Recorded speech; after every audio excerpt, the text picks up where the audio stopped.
हिमालको बासले दिएको संकेत, विश्वमा प्रेम र शान्तिको दस्तावेज, हिमाल पारीको जिल्ला मनाङ। नेपालको गण्डकी प्रदेश अन्तर्गत पर्ने एक हिमाली जिल्ला हो। राजधानी काठमाडौँबाट करिब 220 किलोमिटर उत्तर पश्चिमतर्फ रहेको मनाङ तनहुँको डुम्रेबाट लमजुङ जिल्लाको सदरमुकाम बेसी सहर हुँदै पुग्न सकिन्छ। हिमालभन्दा पारी पनि गौथलीको गुण झैँ सजिएको मानव बस्तीहरू रहेको हुनाले यसलाई हिमाल पारीको जिल्ला भनेर पनि चिनिन्छ। यसै जिल्लाका 4वटा गाउँपालिकाहरूमध्ये नासो गाउँपालिका पनि एक हो। मध्य पहाडी भूभागदेखि उच्च हिमाली क्षेत्र समेट्ने यो गाउँपालिका 709.58 वर्ग किलोमिटर क्षेत्रफलमा फैलिएको छ। यो गाउँपालिका साबिकको धारापानी, ताचै बगरछाप र थोचै गाविसलाई समायोजन गरी बनाइएको हो। पूर्वमा गोर्खा जिल्ला, पश्चिममा चामे गाउँपालिका, उत्तरमा नार्पाभूमि गाउँपालिका र चीनको स्वशासित क्षेत्र तिब्बत, दक्षिणमा लमजुङ जिल्ला रहेको यो गाउँपालिका प्राकृतिक रूपमा आफै पनि अति सम्पन्न हुनुका साथै मनाङ जिल्लाको मुख्य प्रवेशद्वार पनि हो। कुल 9वटा वडामा विभाजित यो गाउँपालिकाको केन्द्र नासो गाउँपालिकाको धारापानी गाउँ विकास समिति कार्यालयलाई तोकिएको छ। मर्स्याङ्दी नदीको किनारमा अवस्थित धारापानी यहाँको व्यापारिक केन्द्र हुनुका साथै पर्यटकहरूको विश्राम स्थलको रूपमा समेत चिनिन्छ। साहसिक पदयात्राका लागि चर्चित मनाङ जिल्लामा हरेक वर्ष पदयात्राका लागि स्वदेशी तथा विदेशी पर्यटकहरूको बाक्लो उपस्थिति हुने गर्दछ। पाँचौँले, भिरमसी, चिराइतो जस्ता बहुमूल्य जडीबुटीदेखि नाउर, घोरल र मृग जस्ता जनावरका साथै नेपालकै राष्ट्रिय पंक्षी डाँफे र मुनाल यहाँका वन क्षेत्रमा पाइन्छ। हिमाली दृश्यावलोकन गर्न चाहनेहरूका लागि 8000 मिटर भन्दा अग्ला हिम श्रृङ्खला, हिम नदी र हिमतालहरू आकर्षणका केन्द्र रहेका छन्। यस गाउँपालिकाका प्रत्येक वडाका आफ्नै विशेषता छन्, कहीँ प्राकृतिक, कहीँ धार्मिक, कहीँ सांस्कृतिक। यी सबैले यस क्षेत्रको पर्यटनलाई विशेष रूपमा आकर्षित गरेको छ। पाग्याने, छोयती, तामराङ, थोचे, बगरछाप र दानाक्यू गुम्बा जस्ता धार्मिक स्थलहरू नासो गाउँपालिकाको धार्मिक आकर्षणको रूपमा रहेका छन्। तथापि पर्यटकीय हिसाबले नासो गाउँपालिका निकै प्रख्यात भए पनि प्रचार प्रसारको कमीले यस गाउँपालिकामा अवस्थित डोना र पंकर जस्ता हिमतालहरू पर्यटकको पर्खाइमा बसिरहेका छन्। यस गाउँपालिका भ्रमण गर्दा हरेक 15 मिनेटको दूरीमा अनौठा नाचहरू हेर्न पाइन्छ, जुन नाच यस ठाउँमा पुग्ने जो कोहीलाई पनि लोभ्याउने खालको छ। यहाँ नासो गाउँपालिकामा एउटा परम्परादेखि नै चलिआएको संस्कार संस्कृति पनि एउटा एकदम पृथकताको छ। जस्तै अब ताचेमा चाहिँ टोखो नाच, अब चाहिँ यो नाचे गाउँमा चाहिँ हरिण नाच, त्यसै गरिकन चाहिँ यो कृष्ण चरित्रहरू, त्यसै गरी स्यापुरू डान्सहरू छन् र नाचेमा गुरुङहरूको पुरोहितको रूपमा रहेको एउटा घ्याप्रे, उहाँहरूको कुरामा पनि प्रमोट गराउनको लागि चाहिँ गाउँपालिकाले ध्यान केन्द्र चाहिँ निर्माण गरेका छौँ। नाचैमा रहेका घ्याप्रेङ अर्थात् गुरुङहरूको पुरोहितबाट हुने अनौठो संस्कार यस गाउँपालिकाको अर्को छुट्टै विशेषता हो।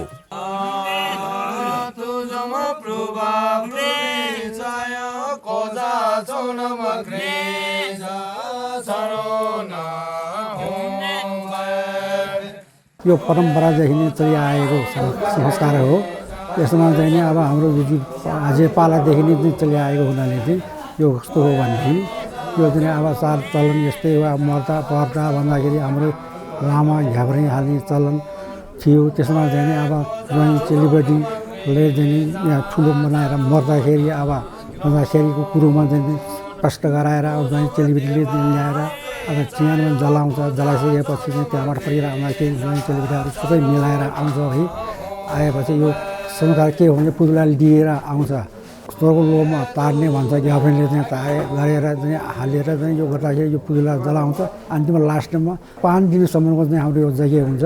त्यो जग्गामा चाहिँ अब यो भएपछि आएपछि सबै सिधिसकेपछि अन्तिममा चाहिँ लास्टमा आएर पसिँदाखेरि के हो भने आफ्नो मुख्य अब आफ्नै जन्म आमाबाट जन्मेको छोरी आसपास बिसाएर छोरीलाई लिएर यो चाहिँ चख्याएर गानामा अब आइन्दा चाहिँ यस्तो दुःख सुख चाहिँ कहिले पनि नपरोस् भनेर चाहिँ सबैको चाहिँ सबै मामा माउले आफ्ना सासू ससुरा सबै आएर चाहिँ यो पाठ पूजा गरेर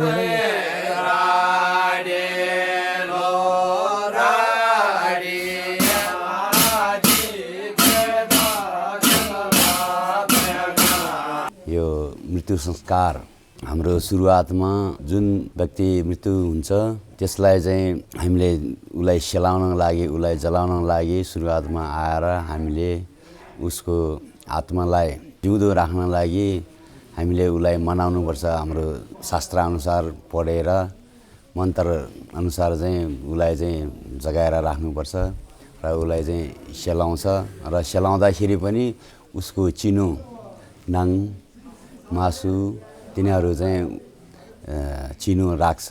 गुरुङको चलनअनुसार ज्वाइँ चाहिन्छ। ज्वाइँले चाहिँ त्यो तिनीहरू सबै कार्यहरू चाहिँ ज्वाइँले गर्नुपर्छ।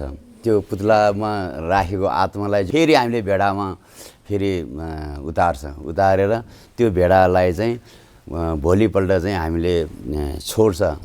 त्यो हाम्रो विधिअनुसार मन्त्रअनुसार पढेर छोडेर अनि उसले जसलाई रुचाउँछ जुन मान्छेलाई रुचाउँछ त्यसलाई नै उसले मन्चिन्छ, उसको अगाडि मन्चिन्छ स्वर्ग तार्नको लागि। हामी ग्याब्रीले मात्रै सक्दैन। हामीले त विधि त पढ्ने हो तर विधिअनुसार चाहिने फेरि हुन्छ। त्यहाँ चाहिँ छोरा चाहिन्छ, छोरी चाहिन्छ, ज्वाइँ चाहिन्छ, माउली चाहिन्छ, दाजुभाइ चाहिन्छ, हाम्रो गाउँले दाजुभाइ सबै चाहिने हुन्छ कि। त्यहाँदेखि सबै मिलेर मात्रै बल्ल उसलाई चाहिँ स्वर्ग तार्न सक्ने हो। हरेक 3 वर्षको अन्तरालमा तिहारको अवसर पारेर मनाइने हरिण नाचले यहाँको छुट्टै विशेषता बोकेको पाइन्छ।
हाम्रो यो नाचलाई चाहिँ हरिणा नाच भन्छ।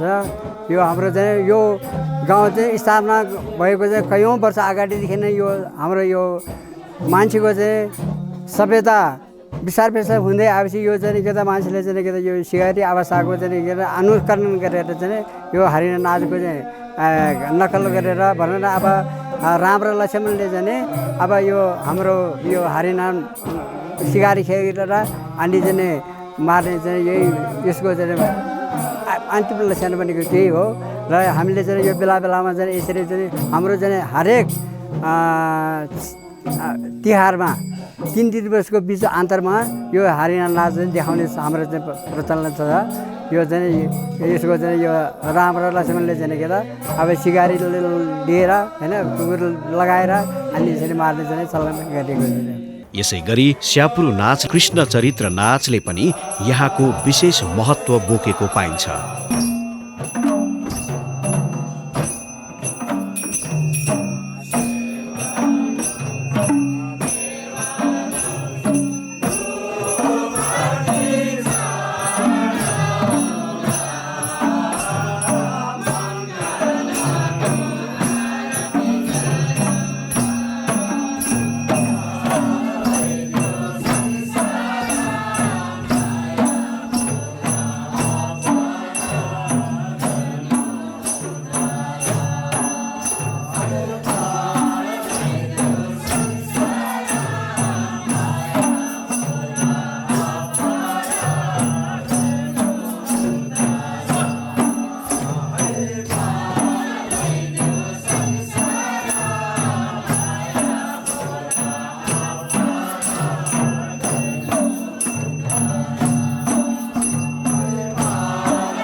अन्नपूर्ण संरक्षण क्षेत्र पदयात्रा, लार्के पास मनास्लु पदयात्रा तथा माथिल्लो मनाङ पदयात्राका लागि यस गाउँपालिका क्षेत्र भएर यात्रा गर्नुपर्दछ।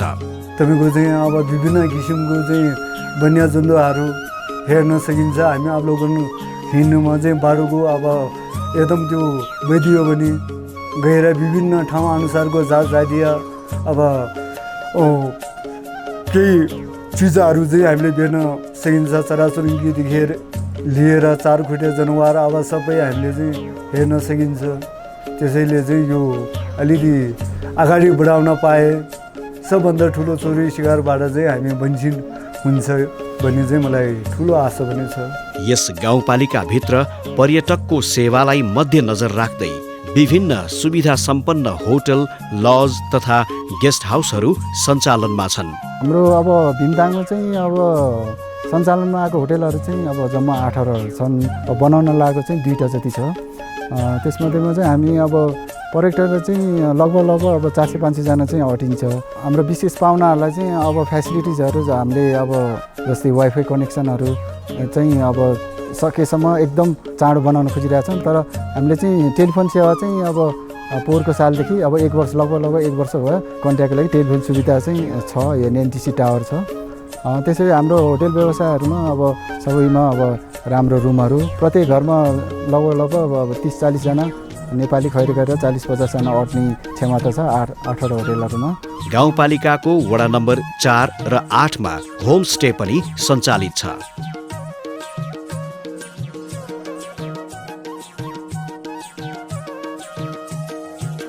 घले र गुरुङ समुदायको बाहुल्यता रहेको यस नासौँ गाउँपालिकामा घले, गुरुङ, लामा, पुनेल, विष्ट, थकाली, विश्वकर्मा, परियार र नेपाली लगायत विभिन्न जातिहरूको व्यवस्थित बसोबास रहेको पाइन्छ। यिनै प्राकृतिक र सांस्कृतिक सम्पन्नताका कारण नासौँ गाउँपालिका पछिल्लो केही वर्ष यता आन्तरिक र बाह्य पर्यटकहरूको समेत आकर्षणको केन्द्र बनेको छ। ग्रामीण भेगमा भएका कारण सहरी सुविधा भन्दा पनि गाउँले परिवेशमा रमाउने र पदयात्राको मज्जा लिन चाहने प्रकृति प्रेमीका लागि मनाङको नासौँ गाउँपालिका अनुपम गन्तव्य स्थल हो। अब यहाँको आय आर्जन भनेको एउटा पर्यटन हो। पर्यटनको विकास गर्ने लक्ष्य राखेको छौँ। यस नासौँ गाउँपालिका वडा नम्बर 7 मा अवस्थित पङ्करताल पर्यटकहरूको मुख्य गन्तव्य हो। समुद्री सतहबाट करिब 4200 मिटरको उचाइमा रहेको यस पङ्करतालमा जानको लागि तिल्चे गाउँबाट पदयात्रा सुरु हुन्छ। वडा 6 र 7 चाहिँ कस्तो ठाउँ हो भने विशेष गरी पर्यटकीय क्षेत्र हो। हाम्रो विशेष प्रमुख आम्दानी भनेको यो क्षेत्रमा चाहिँ मनासुलु राउन्ड गरेर आउने पर्यटकहरू आउँछन् र त्यहाँबाट धेरै होटलहरू भिमदाङ अनि फेदी, त्यहाँबाट तल आएर याक खर्क, सुक्की, कुवा, तिल्चे, त्यसरी विभिन्न ठाउँमा होटलहरूको स्थापना भएको छ र जसले गर्दा हामीलाई आर्थिक उपार्जनको लागि मद्दत पुगेको छ। जुन हाम्रो धार्मिक स्थल वार्ड नम्बर 7 जो पुइरिनी भन्ने ठाउँ छ, त्यो एउटा गुफा छ। त्यसमा त्यो गुफामा चाहिँ हामी वैशाख पूर्णिमा चाहिँ जहिले पनि पूजा गर्न जान्छ। त्यसको लागि नि हामीले बाटोघाटो बनाएर पुऱ्याएको छ। अझै पनि त्यहाँ राम्रोसित व्यवस्थित भएको छैन। त्यसको लागि नै हामी पछि पनि फेरि जोड गरेर बजेट दिलाएर त्यो बाटोघाटोले चाहिँ अझै सहज रूपमा बनाउने छु। र यतापट्टि पाकेने गुफा भन्ने ठाउँ छ, त्यहाँ पनि एउटा गुफा छ। त्यहाँ पनि मोटामोटी रूपमा बाटोको रूपमा लगेछ। अझै राम्रोसँग त्यो भएको छैन। त्यसलाई पनि हामी बाटोघाटो बनाएर त्यसलाई पनि अलि उच्च स्तरमा लाने नै छु। र अरू कुराहरू त यस्तै हो। अब मनासुलु पदमार्गहरू छन्। प्राकृतिक सुन्दरताको आनन्द लिँदै स्वच्छ हावापानीको मज्जा लिँदै पदयात्रा गर्दा खासै थकानको अनुभूति हुँदैन। पदयात्राको क्रममा बाटोमा थकाइ लागेमा वा बाटोमा बास बस्न मन लागेमा सुविधा सम्पन्न होटलहरू पनि यहाँ सञ्चालित छन्। पदमार्गमा रहेका मिलिरेवा घे धार्मिक तथा पर्यटकीय हिसाबले निकै महत्त्वपूर्ण ठाउँ हो। यस ठाउँको विकासका लागि गाउँपालिकाबाट पूर्वाधार निर्माण गरिएका छन्। करिब 7-8 घण्टाको पदयात्रा पश्चात भीमथाङ भन्ने स्थानमा पुग्न सकिन्छ। वडा नम्बर 6 स्थित तिल्चेबाट वडा नम्बर 7 मा रहेको भीमथाङ हुँदै लार्के पासको रुट यहाँको अर्को महत्त्वपूर्ण पर्यटकीय पदमार्ग हो। भीमथाङबाट करिब 1.5-2 घण्टाको यात्रा पश्चात पङ्करताल पुग्न सकिन्छ। अथाह पर्यटनको सम्भावना बोकेको पङ्करताल पुगिसकेपछि त्यहाँबाट देखिने मनास्लो हिमाल र त्यहाँको मनोरम दृश्य अनुभूति गर्दा जो कोहीको पनि मन फुरुङ्ग हुन्छ। नजिकबाट हिमालसँग रमाउन चाहने र हिमालको दृश्य अवलोकन गर्न चाहने जो कोहीलाई पनि यो ठाउँ उचित गन्तव्य हुनेछ। छोटो समयको छुट्टी मनाउने या घुम्नको लागि पदयात्राको सोच बनाएका पर्यटकहरूका लागि पङ्करताल उचित गन्तव्य हो। यहाँ स्थानीय आमा समूहद्वारा पङ्करताल संरक्षण र सम्वर्धनको लागि विशेष कार्यक्रमहरू सञ्चालन गरिँदै आएको छ। हाम्रो यो टोलीले चाहिँ जहाँ यो भीमथाङ यो पङ्करताल आउँदाखेरि चाहिँ यताउता आइराख्दाखेरि चाहिँ सरसफाइ गर्ने, यता मन्दिरहरू बन्दैछ, त्यसमा अनि सालमा एकचोटि त्यहाँ जनै पूर्णि हुने टाइममा चाहिँ पूजा गरिन्छ आमासँगबाट। तल भीमथाङमा चाहिँ त्यो जुन होटेल त्यो एरिया गाउँ एरियामा चाहिँ त्यो तार बन्धनहरू गरेछ है। जुन यो पङ्करतालमा चाहिँ धेरै किसिमका के अरे पर्यटकहरू घुम्न आउनुहुन्छ। फोहोर हुन्छ भनेर चाहिँ हाम्रो यो भीमथाङ लालीगुराँस आमा समूहको तर्फबाट चाहिँ वर्षमा त्यस्तै 2-3 पटक सरसफाइ कार्यक्रम हुन्छ। र प्लस यो पोङ्गरमा चाहिँ के छ भने त के अरे शिवलिङ्ग छ, जुन शिवलिङ्गमा चाहिँ वर्षमा जनै पूर्णिको दिनमा चाहिँ एउटा पूजा हुन्छ हरेक वर्ष। त्यो चाहिँ भीमथाङ आमा समूहले नै अर्गनाइज गर्ने गर्छन्। र फेरि पनि बन्दैछ शिवमूर्ति। त्यो शिवमूर्ति चाहिँ हाम्रो प्रदेश सरकारबाट बजेट पारिदिनु भएको हो। कुनै समय तिब्बतबाट नुन ल्याउने चर्चित नाकाको रूपमा चिनिने भीमथाङ अहिले पर्यटकीय स्थलको रूपमा आफूलाई परिमार्जित गरिरहेको छ। यस नासो गाउँपालिका हाइड्रो पावरको लागि पनि निकै सम्भावना भएको गाउँपालिका हो। एउटा हाइड्रो पावर स्थापित गर्ने चाहिँ मैले सोच बनाएको छु। यो नासो गाउँपालिकामा मात्रै 14वटा चाहिँ हाइड्रो पावरहरू आयोजनाहरू दर्ता भएको छ। करिब मात्र डोना हाइड्रो पावरको सन्दर्भमा उहाँले चाहिँ अब जेनेरेसन लाइसेन्स पाइसकेको छ।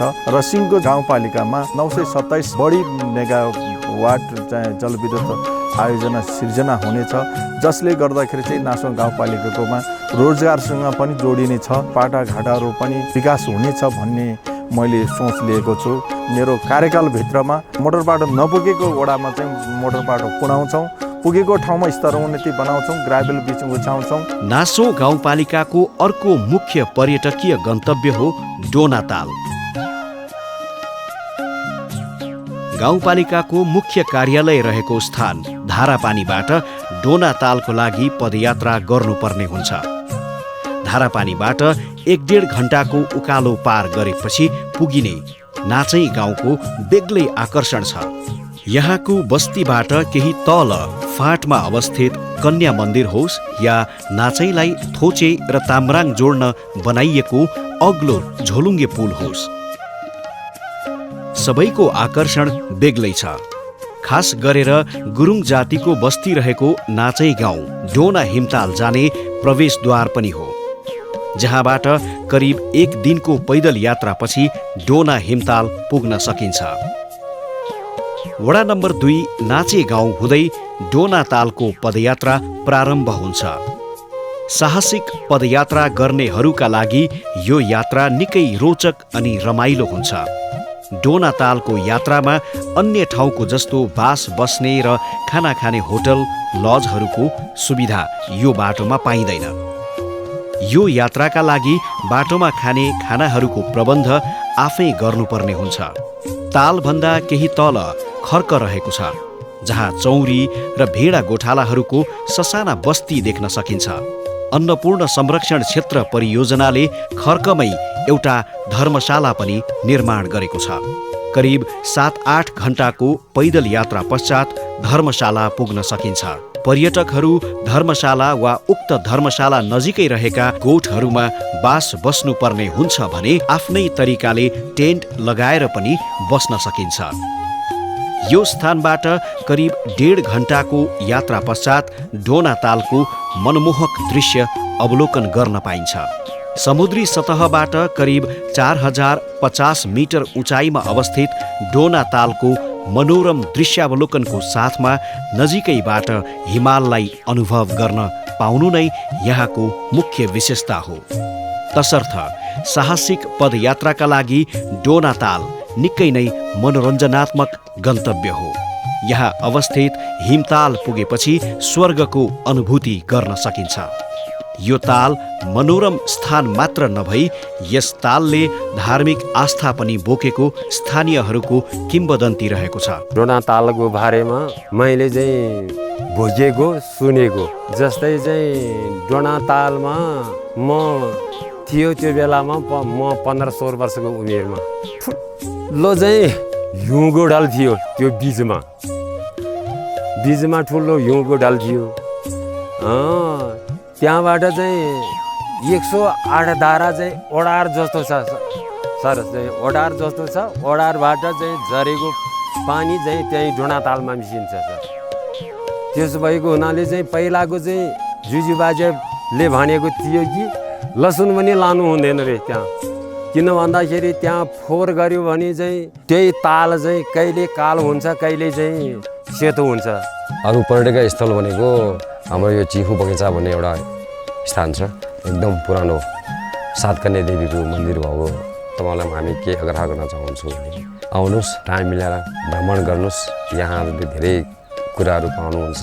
भौगोलिक स्थितिले अलि अप्ठ्यारो भए तापनि प्राकृतिक सौन्दर्यले गर्दाखेरि पनि अब अलिकति तपाईँहरूलाई पक्कै पनि मोहित बनाउँछ भन्ने मैले विश्वास लिएको छु। आफ्नो ठाउँमा भएको स्कुलमा यति अब गुणस्तरीय शिक्षा पाउन नसक्दाखेरि धेरै बच्चाहरू, धेरै विद्यार्थीहरू गाउँभन्दा बाहिर पलायन हुन अब गइरहेको अवस्था छ हैन। यो कुरामा पनि अब सरकारले, गभर्मेन्टले एकदमै ध्यान दिनुपर्ने कुराहरू यसमा पनि देखिन्छ। सोच नै विकास हो। सोच पोजिटिभ भयो भने त्यो बाटोघाटो हामीले सोचले ल्याउने हो। सामाजिक विकास हुनु पर्यो, सोचाइमा विकास हुनु पर्यो। जनचेतनामूलक कार्यक्रमहरू गरेर अब सरकारी तर्फबाट हुन्छ कि स्थानीय तर्फबाट हुन्छ कि प्रदेश सरकार तर्फबाट हुन्छ कि त्यसलाई पहल गरेर जसरी हुन्छ गाउँको यो गाउँको अब समाजलाई उत्थानको लागि अलिकति यस्तो कदमहरू चाल्यो भने मान्छेको अब नेतृत्व विकासको लागि यस्तो कार्यक्रमहरू गर्न सकियो भने धेरै राम्रो हुन्छ भन्ने मैले विश्वास लिएको छु। आफ्नो ठाउँ विकास हुनलाई आफैमा पहिला विकास हुनुपर्छ, आफूमा सोच विकास हुनुपर्छ। सोच विकास भएन भने त्यो कहिले पनि विकास अरू पूर्वाधारको विकास हो, जेमा पनि विकास हुन सक्दैन भन्ने मैले लिएको छु। गाउँलाई चाहिँ कसरी विकास गर्ने त होइन, अब यहाँको जुन के अरे कल्चरहरूलाई चाहिँ यहाँको वातावरणलाई कसरी चाहिँ संरक्षण गर्ने भनेर चाहिँ हाम्रो सरकारले आमासमा गठन गरिदिनु भएको थियो। हामीले पनि उहाँहरूकै कामहरूलाई फलो गरेर हामीले चलाइरहेका छौँ र हामीले के गर्दैछौँ भने हामीले प्रत्येक हप्ता चाहिँ बाटो सरसफाइ गर्ने कार्यक्रम अहिले पनि चलाइरहेका छौँ र गाउँमा चाहिँ अब इन्कमको स्रोत के पनि छैन होइन। त्यसकारण चाहिँ कसरी इन्कमको स्रोत कसरी जुटाउने भनेर चाहिँ हामी आमाहरूको सबै सरसल्लाहले चाहिँ विदेशमा कमाउन जानुहुन्छ। उहाँहरू आएपछि हामीले उहाँहरूलाई चाहिँ स्वागत स्वरूप होइन, हाम्रो भाषामा स्याइ भन्छ के अरे होइन, विदेशमा कति दुःख पायो होला के भयो होला भनेर रुबो भन्छ हाम्रो भाषामा। अनि रक्सी पुङ लगेर यसरी के अरे पाटौँसी गरेर त्यो लगाइदिन्छ। राम्रो खगेर आउनुभयो स्वागत भनेर हामीले चाहिँ गर्छौँ र आफ्नो गाउँकै मातृभाषामै लेखिएको गीतहरू मार्फत चाहिँ हामीले उहाँहरूलाई स्वागत स्वरूप नाच पनि देखाउँछौँ। सहयोग स्वरूप चाहिँ केही रकमहरू दिनुहुन्छ र त्यही रकम हामीले दुरुपयोग नगरिकन एकदम राम्रोसँग सङ्कलन गरेर हामीले यस्तै विकासको कामहरूमा के अरे प्रयोग गर्छौँ। गाउँमा कोही पाहुनाहरू आउनुभयो भने के गर्नु पर्यो भने हामी आमासमाबाटै स्वागत सत्कार गर्ने चलन हाम्रो छ। यस पालिका अन्तर्गत अन्य पर्यटकीय स्थलहरूमा ताम्राङ गुम्बा, डाफे लेक, मार्खै डाँडा, ताल गाउँमा अवस्थित झरना र नाचै गाउँ जोड्ने झोलुङ्गे पुल लगायतका स्थानहरू उचित गन्तव्य हुन्। के देखिन्छ भने तालको नाम कसरी रहन आएछ भने सबभन्दा हिजोको जमानामा उताबाट ठुलो पहिरो आएर यताउता दुइटै पहिरो आएर मर्स्याङ्गी ब्लक भएर त्यसपछि भएर ताल हुन गएछ। त्यो पछि त्यो पानी कटेर गइसके पश्चात बल्ल यहाँ बस्ती बस्न सुरु भएछ। त्यसपछि गएर यहाँ चाहिँ एकदम पर्यटकीयको सम्भावना बढिएको मनाङ जिल्लाभरिमा सबभन्दा पर्यटकीय सम्भावना बढिएको गाउँ र सुन्दर वडा पनि पर्दछ। र यस वडा सुन्दर हुनमा यो माथिल्लो छहराको पनि अति सौन्दर्यता छ, किनभने यो भदौ असोजमा त्यो छहराले गर्दाखेरि नि यहाँ मनाङ प्रवेशद्वार ठक्क आउने बित्तिकै मान्छेहरू बाहिर देशका पर्यटकहरू के भन्न थाल्छन् भने ओहो मनाङ जिल्ला यस्तो रहेछन्, किन ताकि त्यो मनाङ जिल्लाको ताल भन्ने कुरो यो विदेशसँग तुलना गर्ने ठाउँ रहेछ, स्विजरल्यान्ड जस्तो रहेछ भनेर चाहिँ त्यसरी भन्न थाल्छन्। यहाँ आउने आन्तरिक तथा बाह्य पर्यटकहरूलाई मध्यनजर गर्दै उल्लेख्य मात्रामा होमस्टेहरू सञ्चालन गरिएका छन्, जसका कारण यहाँका स्थानीयहरूलाई रोजगारी समेत प्राप्त भएको छ। विगत 3-4 वर्षदेखि होमस्टे पनि सञ्चालनमा रहेको छ र यहाँ 26 दूरीबाट जुन यो होमस्टे सञ्चालन भएको हो, जुन यो पर्यटकीय धार्मिक स्थलहरू सातकन्या देवी जुन परापूर्व कालदेखि नै चल्दै आएको माघ महिनाको 1 गतेको दिनमा मेला लाग्छ र त्यो एउटा आफ्नै किसिमको छुट्टी विशेषता रहेको छ। विश्वमै कहीँ पनि नभएको वैशाख महिनामा जुन टोङ पूजा गरिन्छ। भन्नुपर्दा मनाङ जिल्लाभरिकै एउटा अन्नको भण्डार पनि भनिन्छ। गाडीको बाटो अहिले स्तरोन्नति भइरहेको छ। पर्यटकको लागि चाहिँ जुन हेर्न लायकको जुन ठाउँ हाम्रो थौरोप्ली झरना जुन हाम्रो गाउँको सिरानीमै रहेको छ। अतिथिहरूलाई गरिने सत्कार र यहाँ देखाइने विभिन्न नाचले यहाँ पुग्ने जो कोहीलाई पनि उक्त ठाउँमा दोहोर्याएर जाने इच्छा जागिरहन्छ। यो स्थान हिमाल र ताल भ्रमणका साथसाथै पदयात्राको लागि पनि निकै नै लोकप्रिय छ। यहाँ जाने पर्यटकहरूलाई मध्यनजर गर्दै प्रशस्त होटल व्यवसायहरू सञ्चालन गरिएको छ। यहाँका थोक्रोप्ली, फोप्चे र ओडार होमस्टे, भ्यू टावर जस्ता पर्यटकीय एवं प्राकृतिक छटाले भरिपूर्ण स्थानहरूले जो कसैको पनि मन लोभ्याउने गरेको छ।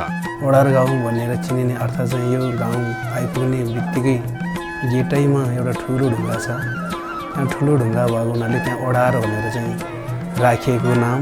स्थानीय भाषामा ओडारलाई चाहिँ ऊ भनिन्छ अनि ऊ नासो पनि भनिन्छ। ऊ नासो भनेको गुरुङ भाषामा हो, खस भाषामा ओडार गाउँ हो। यो गाउँको धार्मिक सांस्कृतिकको हिसाबले भन्नुपर्दा हामी गुरुङभित्रमा रहेका कल्चरहरूको मध्येमा दसैँमा कृष्णचरित्र नाचहरू देखाउने गर्छौँ। हामी बाली रोप्नुभन्दा अगाडि एउटा दोबाडे गर्ने भनेर भन्ने हुन्छ। त्यो दोबाडे चाहिँ कुखुरा काटेर दोबाडे गर्छ। त्यसको लगावै बिउ छरिसकेपछि हामीले फेरि खसी काटेर र उमली एकपल्ट उँधली एकपल्ट हामीले यसरी पुज्ने गर्छौँ।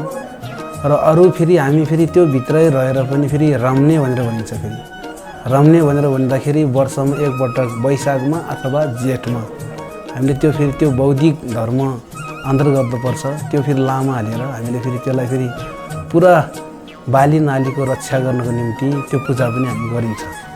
अनि यो भनेको पर्यटक क्षेत्र हो। अब यहाँको मठ मन्दिर गुम्बा, यहाँको संस्कृति, यहाँको कल्चरहरू चाहिँ हामीले जोगाउँदाखेरि राम्रो हुन्छ, सबभन्दा राम्रो।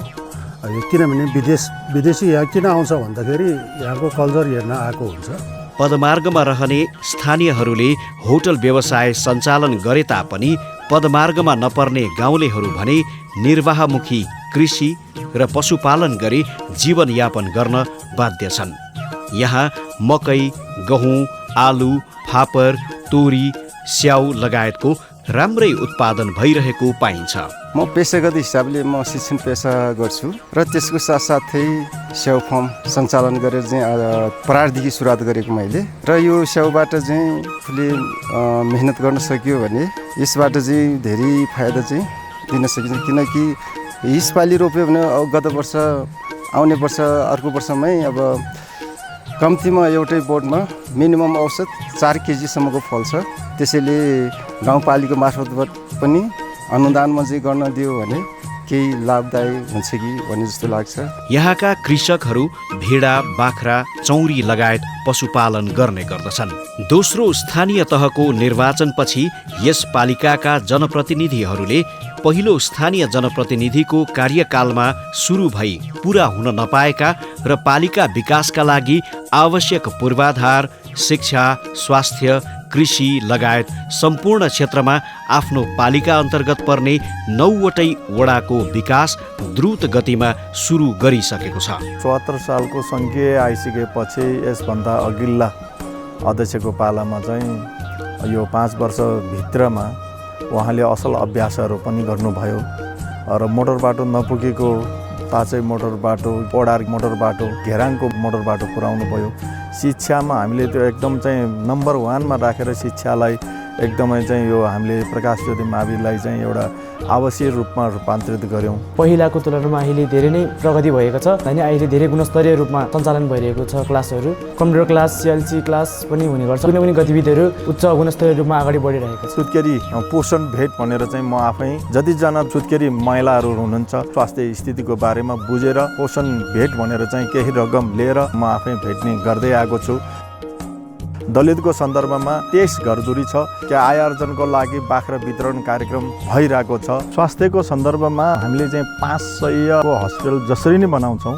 अघिल्लो कार्यपालिका सदस्य थिएँ, यसमा चाहिँ हामी लागि परेको हो। हामीलाई अप्ठ्यारो के भएको हो पनि जग्गा प्राप्तिमा अप्ठ्यारो पर्यो। हामीले चाहिँ जग्गा वर्गीकरण नगरेसम्म किताकाट नहुँदो रहेछ। त्यो अहिलेको बजेट भाषण सुन्यौँ। जग्गा प्राप्तिको लागि चाहिँ हामीले चाहिँ यो एकदम जग्गा वर्गीकरण सरकारले फुक्का गरेको छ। अब सहज होला। अब हामीले चाहिँ जग्गा प्राप्ति गर्छौँ। अब मेरो पालामा चाहिँ 500 को हस्पिटल बनाउँछौँ। हाम्रा डोना ताल र पङ्कर ताल यसलाई चाहिँ हामीले सूचनाको माध्यमबाट, पत्रिकाको माध्यमबाट, युट्युबको माध्यमबाट यसलाई हामीले विज्ञापन भनौँ अथवा प्रचार गरेर हामीले विश्व बजारमा पुर्याएर पर्यटनलाई चाहिँ हामी ठुलो रूपमा हामीले उपलब्धि हासिल गर्न सक्छौँ भन्ने आशा लिएर यो बनाएका हौँ र यसमा हामी लक्ष्य चाँडै नै हामीले प्राप्त गर्न सक्छौँ भन्ने आशा लिएका छौँ। र स्वास्थ्यको क्षेत्रमा भन्नुहुन्छ भने पालिकाभित्रका सरकारले दिएका औषधिहरू निःशुल्क रूपमा हामीले घर घरमा पुर्याएर बाँडेका छौँ। त्यस्तै आयुर्वेदिक स्वास्थ्यको उसमा पनि हामीले समय समयमा हामीले सुगर टेस्ट भन्नुहोस्, ब्लड टेस्ट गरेर तपाईँ प्रेसर जाँच्ने हामीले नियमित रूपमा निःशुल्क घरदैमा गरेका छौँ। हाम्रा स्वास्थ्य सेवाहरूले दिन सक्ने सेवा प्रवाह हामीले दिन्छौँ भने हामीले नसक्ने हामीले रिफर गरेर अन्य अस्पतालहरूमा गर्ने गरेका छौँ। सबैभन्दा ठुलो कुरा हामीले शिक्षा र स्वास्थ्य पर्यटनलाई बढी जोड दिएर विनियोजित गरेका छौँ। अन्य कार्यक्रमहरू हाम्रा कृषि पशुमा पनि हाम्रो बजेट सुरक्षाले भ्याएसम्म यहाँका सेवा जनताहरूलाई सेवा प्रवाह तपाईँ सुशासन दिने कुरामा दत्तचित्त भएर लागेका छौँ। साहसिक पदयात्राका पारखीहरूका लागि मनाङ जिल्लाको नास्नो गाउँपालिका एक उचित गन्तव्य हो। आन्तरिक पर्यटन प्रवर्धनको लागि हाल नास्नो गाउँपालिका एक मुख्य र आकर्षक गन्तव्यको रूपमा चिनिन थालेको छ। यहाँका डोना र पङ्कर हिमतालहरूले तपाईको प्रतीक्षा गरिरहेका छन्।